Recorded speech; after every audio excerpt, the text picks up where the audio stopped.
পাচ্ছেন যাদবপুর থানার সামনে এসএফআই এবং তৃণমূলের যে মিছিল তারা পুরো মুখোমুখি হয়ে গিয়েছে। একদিকে রাস্তায় আছে র্যাব, যাদবপুর বিশ্ববিদ্যালয় চত্বরে র্যাব হেঁটে গিয়েছে, যাদবপুর থানার সামনেই তারা আছে।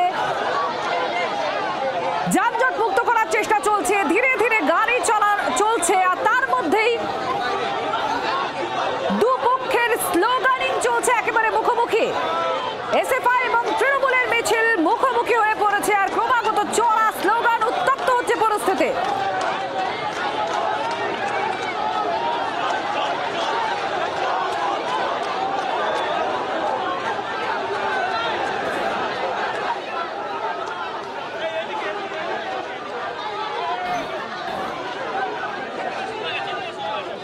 তৃণমূল কংগ্রেসের মিছিল এবং এসএফআই এর মিছিল একেবারে মুখোমুখি হয়ে পড়েছে। কিছুক্ষণ আগে আপনারা শুনছিলেন তৃণমূলের যে প্রতিবাদ মিছিল, সেখান থেকে হুঁশিয়ারি দেওয়া হচ্ছে শান্ত যাদবপুরকে অশান্ত করার চক্রান্ত চলছে। এই অভিযোগ তৃণমূলের মিছিল থেকেই করলেন সাংসদ সায়নী ঘোষ। আর এই মুহূর্তে উত্তপ্ত এক পরিস্থিতির ছবি দেখা যাচ্ছে, কারণ তৃণমূল কংগ্রেসের মিছিল আর এসএফআই এর মিছিল মুখোমুখি, আর তীব্র হচ্ছে স্লোগানিং।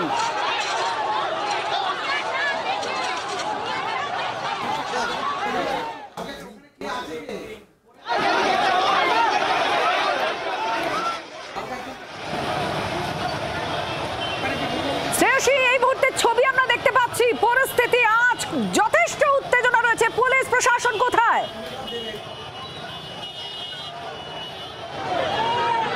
দেখো, পুলিশ কিন্তু কার্যত স্টুডেন্ট এবং যারা তৃণমূল কর্মী সমর্থক এসে তাদের মাথায় বাড়ি পুলিশ কিন্তু দাঁড়িয়ে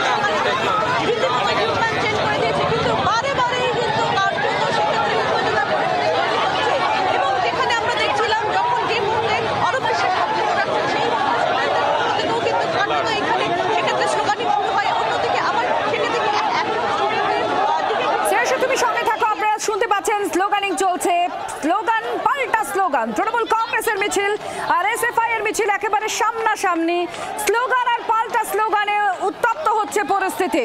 র্যাবকে দেখা যাচ্ছে এর মধ্যে যে দু গোষ্ঠীকে, দু দলকে তারা সরানোর চেষ্টা করছেন, পরিস্থিতি আয়ত্তে আনার চেষ্টা করছেন, কিন্তু যথেষ্ট উত্তপ্ত হয়ে রয়েছে সেখানকার পরিস্থিতি।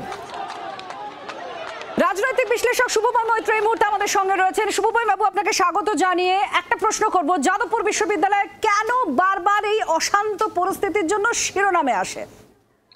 দেখুন, ভারতবর্ষের কিছু কিছু ইনস্টিটিউট আছে যেগুলো বিভিন্ন র্যাঙ্কিং এ একেবারে প্রথমের দিকে, একই সঙ্গে সেখানে একটু অন্য ধরনের গণতান্ত্রিক ভাবনা থাকে, যেমন জওহরলাল নেহরু ইউনিভার্সিটি, যাদবপুর ইউনিভার্সিটি, অনেক ক্ষেত্রে হয়তো হায়দ্রাবাদ সেন্ট্রাল ইউনিভার্সিটির নামও করা হয়। এটা হচ্ছে একটা দিক। আর দ্বিতীয় দিক হচ্ছে মোটের ওপর বামপন্থী আমলে তাও বা এসএফআই যাদবপুরে একটু ছিল, কিন্তু একটা দীর্ঘ সময় ধরে সেখানে অতি বামদের একটা প্রভাব আছে, যারা সাধারণভাবে আমাদের যে সংসদীয় রাজনীতি, অর্থাৎ সেই সংসদীয় রাজনীতির আওতার কিন্তু মোটের ওপর বাইরে আর কি। এবং একটা লম্বা সময় ধরে যদি আপনি লক্ষ্য করেন, কংগ্রেস, বিজেপি এবং তৃণমূল কংগ্রেস যারা রাষ্ট্র ব্যবস্থার মধ্যে আছে, তারা কিন্তু একেবারেই যাদবপুর বিশ্ববিদ্যালয়ে দখল নিতে পারে না। এবার আজকের যে বিষয়টি দেখানো হচ্ছে তার মধ্যে দুটি দিক আছে। একটি দিক হচ্ছে ছাত্রদের যে আন্দোলন, যে আন্দোলনটা সত্যি একটা জায়গায় পৌঁছে গেছিল, যেখানে মন্ত্রীর গাড়ির ওপর আঘাত এবং এই বিষয়গুলি ঘটে। আশা করব নিশ্চয়ই শিক্ষামন্ত্রী সুস্থ আছেন, ভালো আছেন। শুভময় বাবু, যাদবপুর বিশ্ববিদ্যালয় আপনি নিজেই বলছেন যে কত নাম রয়েছে যাদবপুর বিশ্ববিদ্যালয়, আমরা প্রত্যেকেই জানি, পশ্চিমবঙ্গের মানুষ অত্যন্ত সুনামের সঙ্গে আমরা এই কথা বলি, যাদবপুর বিশ্ববিদ্যালয় আমাদের রাজ্যের বিশ্ববিদ্যালয়। কিন্তু এই যে ছবি আমরা দেখছি, একটা বিশ্ববিদ্যালয়ে আগুন দিয়ে পুড়িয়ে দেওয়া হলো, একটা শিক্ষাবন্ধুর অফিস, এগুলো কি দুর্বৃত্তরা করে না? এগুলো ছাত্ররা করে? যাদবপুর বিশ্ববিদ্যালয়ে এগুলো চলে? দেখুন, যে ঘটনাগুলো দেখাচ্ছেন এবং যে ঘটনাগুলো ঘটেছে, সেই ঘটনাগুলো কোনো দিকটাই গণতান্ত্রিক যে আন্দোলন তার পথের আন্দোলন নয়, এই নিয়ে কোনো রকম সন্দেহ নেই।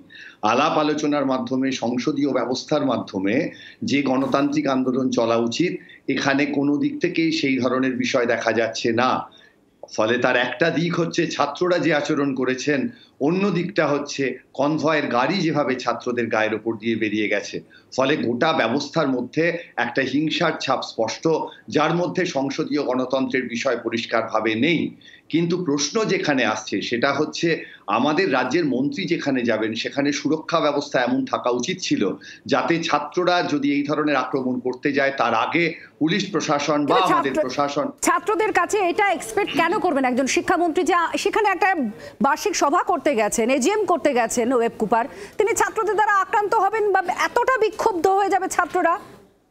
এক্সপেক্ট করবেন তার দুটি কারণ। এক হচ্ছে যাদবপুরে এই ধরনের বিক্ষোভের ঘটনা আগে ঘটেছে এবং যাদবপুর বিশ্ববিদ্যালয় বাদ দিয়েও পশ্চিমবঙ্গের বিভিন্ন জায়গায় বিভিন্ন সময় ছাত্র নির্বাচনের ক্ষেত্রে, এখন তো তৃণমূলের আমলে নির্বাচনও হয় না, আগে যখন হতো বা তার মধ্যেও দু এক জায়গায় হয়েছিল, সেখানে পুলিশ গুলিতে মারা গেছেন, এটাও দেখা গেছে। অর্থাৎ আমাদের রাজ্যের যে মোটের ওপর হিংসাত্মক রাজনীতির পরিস্থিতি, সেটা তৃণমূল বা সিপিএম বা কংগ্রেস বা বিজেপির নেতারা জানেন না এমন তো নয়। ফলে রাষ্ট্র ব্যবস্থার দায়িত্ব নেওয়া উচিত ছিল। এর আগেও সেখানে এই ঘটনা ঘটেছিল এবং তারপরের যে ঘটনা, এটা কি কাঙ্ক্ষিত? যাদবপুর বিশ্ববিদ্যালয়ের মতো একটা বিশ্ববিদ্যালয়, যে কোনো একটা বিশ্ববিদ্যালয়, সেখানে শিক্ষামন্ত্রী যাচ্ছেন, পুলিশ আরো নিরাপত্তা রক্ষী নিয়ে যাবেন, এটা কখনো হতে পারে? একেবারে কাঙ্ক্ষিত নয়, একেবারে কাঙ্ক্ষিত নয়। কিন্তু আপনি রাশিয়া ইউক্রেন যুদ্ধের মাঝে যদি যান তখন তো নিশ্চয়ই বর্ম পড়ে যাবেন। রাশিয়া ইউক্রেন যুদ্ধের সঙ্গে আপনি যাদবপুরের পরিস্থিতির কথা বলছেন? যাদবপুরে কেন, ভারতবর্ষের এবং পশ্চিমবঙ্গের তুলনা করছি। অনেক জায়গাতেই হিংসা আছে, আপনি তুলনা করছেন না, কিন্তু আমার মতটা 30 সেকেন্ড বলতে দেবেন। একই রকম ভাবে যখন রাষ্ট্র ব্যবস্থা ছাত্রের গায়ের ওপর দিয়ে গাড়ি চালিয়ে যায়, সেটাও একটা হিংসাত্মক বিষয়। ফলে দুটো দিক আলোচনা করতে হবে। পশ্চিমবঙ্গের রাজনীতি হিংসাত্মক এবং একদিক থেকে অন্য দিকটা নিয়ে আলোচনা করলে চলবে না। যে ঘটনা ঘটেছে অনভিপ্রেত, পশ্চিমবঙ্গে গোটা শিক্ষা ব্যবস্থাতেই অনেক অনভিপ্রেত ঘটনা ঘটছে। এইখানে আমাদের রাজ্যের যারা শাসক দল, তাদের দায়িত্ব আছে, তাদের মধ্যে অনেক ভালো মানুষ আছেন, তারা ছাত্রদেরকে ভালোবেসে এবং শিক্ষা ব্যবস্থায় যে নির্বাচনী ব্যবস্থা সেটাকে ধ্বংস না করে সবাই মিলেমিশে কাজ করতে হবে। কিন্তু আজকের যে ঘটনা ঘটেছে সেই ঘটনা সামলানোর যেমন একটা ব্যবস্থা, প্রশ্নটা হচ্ছে ছাত্র ভোটের দাবিটা অনেক দিনের দাবি থাকতেই পারে ছাত্রদের যে তারা ভোট চায়, কিন্তু প্রশ্ন হচ্ছে যে ছাত্র ভোট দাবি, সেই দাবিকে কেন্দ্র করে এত হিংসাত্মক কেন হয়ে উঠবে যাদবপুর বিশ্ববিদ্যালয়? এই প্রশ্নটা এর আগেও তো আমরা দেখেছি, সেখানে তো ছাত্র ভোট ইস্যু ছিল না, সেখানে তো ছাত্র ভোট ইস্যু ছিল না। একেবারেই হিংসাত্মক পশ্চিমবঙ্গে কেন রাজনীতি হয়ে ওঠে? জেনারেলাইজেশন এবং স্পেশালাইজেশন। পশ্চিমবঙ্গের আমাদের যে রাজনীতি, আপনি যদি স্বাধীনতার আগের থেকেই দেখেন, এইখানের যে হিংসাত্মক রাজনীতি, বিশেষ করে পশ্চিমবঙ্গ না, বাঙালিদের, পশ্চিমবঙ্গ, ত্রিপুরা এবং বাংলাদেশের মানুষের যে হিংসাত্মক রাজনীতি, এটার একটা জেনারেলাইজেশন, তার মধ্যে এটা একটা স্পেশাল কেস। পশ্চিমবঙ্গ বা বাংলাদেশ বা ত্রিপুরাতে হিংসাত্মক রাজনীতি যদি কেউ বলেন আমি কখনো দেখিনি, তাহলে অবাক হওয়া ছাড়া কোনো গতি নেই। ফলে তারই একটা অংশ আমরা দেখতে পাচ্ছি।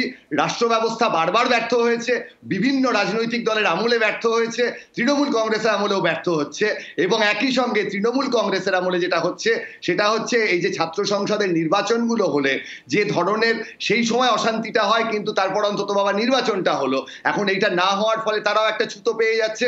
ফলে আপনি একেবারে ঠিক বলেছেন, ঘটনা একেবারে অগণতান্ত্রিক। বাংলার আওয়াজ, বাঙালির আবেগ, জি 24 ঘন্টা।